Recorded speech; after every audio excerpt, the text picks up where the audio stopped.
Thank you so much. Thank you, New Hampshire. It's great to be back. I love this place. How many of you know that I went to high school here in New Hampshire? Yes, Phillips Exeter Academy, 1992. They had me back to speak a number of months ago, and I was honest, I said I didn't enjoy my time there. And then the student body erupted in applause. I was like, oh, that's not what I intended at all.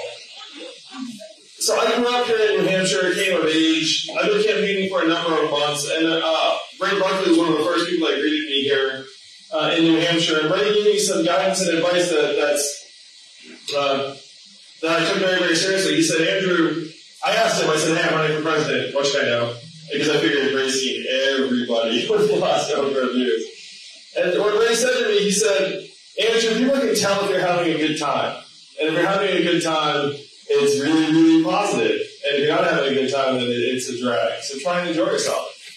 And so I said, Ray, challenge accepted. So I've been having a great time campaigning over the last year and a half. I'm actually here with you today. I was fourth in a recent national poll.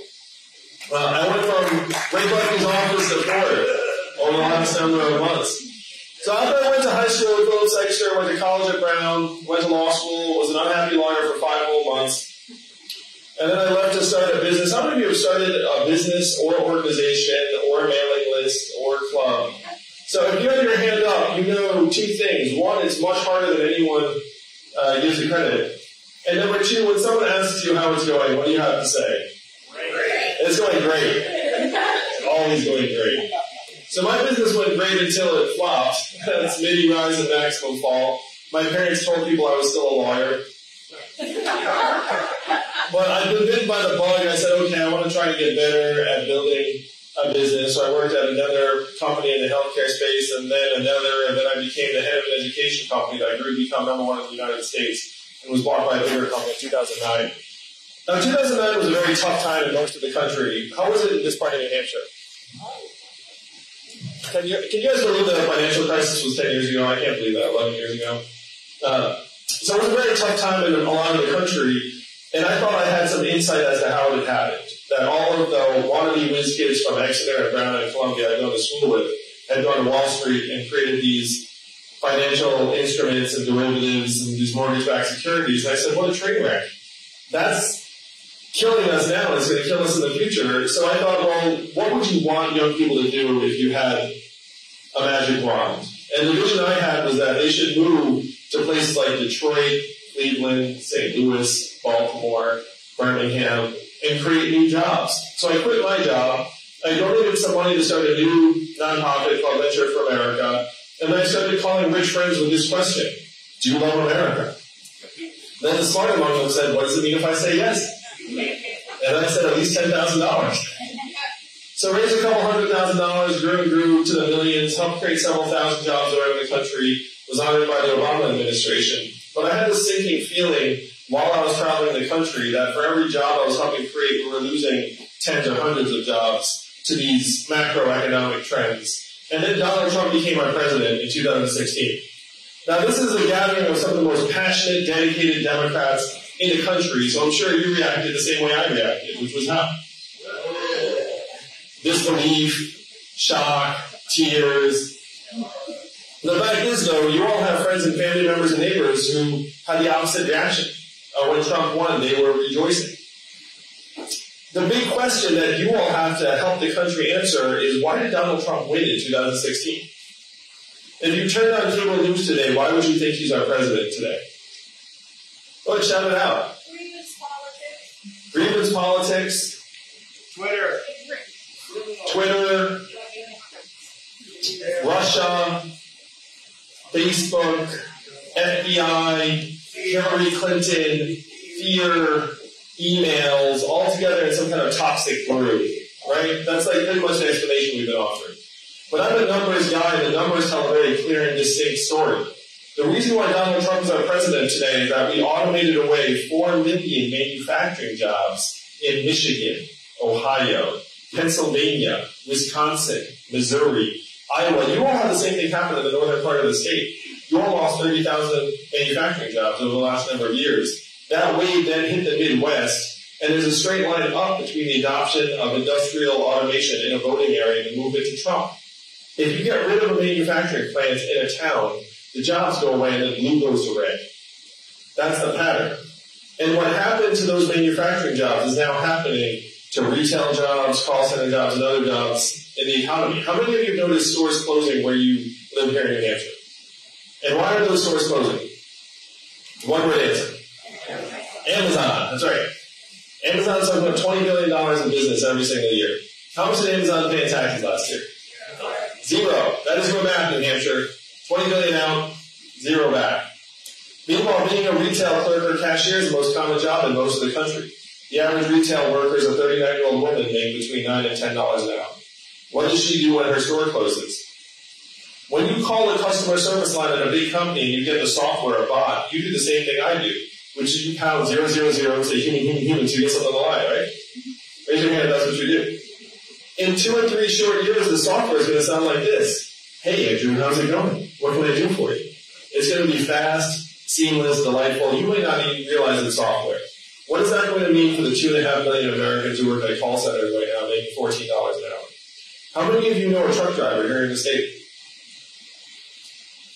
Being a trucker is the most common job in 29 states, and my friends are working on trucks that can drive themselves. They're on the highways right now. UPS just invested. What is that going to mean for the 3.5 million truckers in this country, or the 7 million Americans who work at truck stops, hotels, and diners that rely upon the truckers getting out and having a meal? We're in the midst of the greatest economic transformation in the history of our country, what experts are calling the 4th Industrial Revolution. When's the last time you heard a politician say the words 4th Industrial Revolution? Just now, over dinner. And I'm barely a politician. So unfortunately, we're reduced to treating Donald Trump like he's the cause of all of our problems. He is not. He's a symptom. He's a manifestation. And as artificial intelligence leaves the lab and starts hitting businesses, it's going to get much, much worse. I just spoke to a group of 70 CEOs in New York City, and I asked them, how many of you are looking at having AI and software replace back office clerical workers? Guess how many hands went up out of 70? All of them. The truth is you could fire those CEOs if they were not replacing those workers with that software. That is the way our system is designed. So this is what got me off the bench saying we need to let America know that it is not immigrants that are causing these problems. It is technology, automation, software, and the 4th Industrial Revolution. The question is how we can let Americans know that this is the set of problems and then advance real solutions, a vision of an economy that will actually work for us. If you heard anything about me and my campaign, you heard this. There's an Asian man running for president who wants to get everyone $1,000 a month. Remember that? First time you heard that? First time you heard that, it sounded like a gimmick, a joke, too good to be true. It's not my idea. Thomas Paine was for it at the founding of the country, called it the citizen's dividend. Martin Luther King fought for it in the 60s, called it the guaranteed minimum income, and it is what he was fighting for the day he was assassinated in 1968. 1,000 economists, including Milton Friedman, endorsed it in the 60s. So mainstream it passed the U.S. House of Representatives twice in 71 under Nixon. It's called a Family Assistance Plan. You're like, what? Like that happened? Oh, yeah. Guaranteed floor for all Americans. And then one state passed the dividend. Right now, everyone in that state gets between $1,000 and $2,000 a year, no questions asked. And what state is that, New Hampshire? And how does Alaska pay for it? And what is the oil of the 21st century?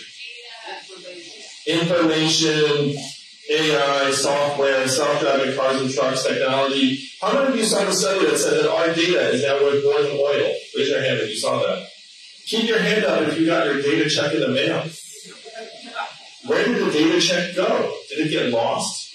It went to Facebook. It went to Amazon. It went to Google. It went to these trillion-dollar tech companies that are not paying a dime in taxes. That is where the value is getting sucked up to.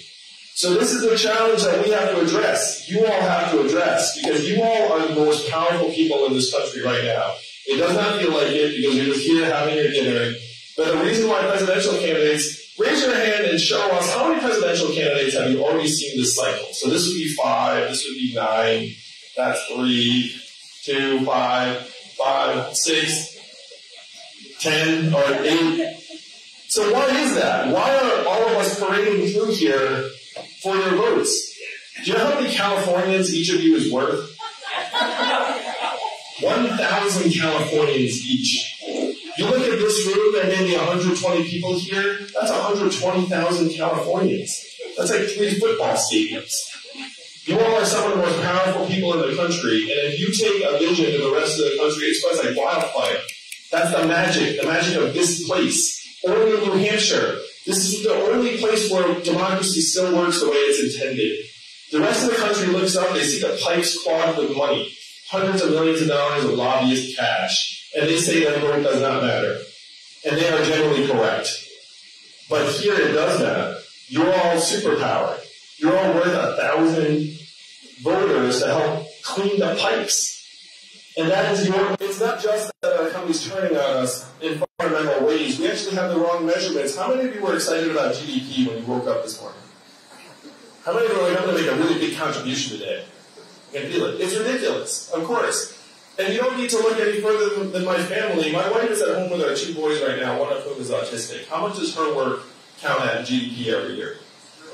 0. And we know that's perverse. We know that the work she's doing is among the most challenging and vital for the future.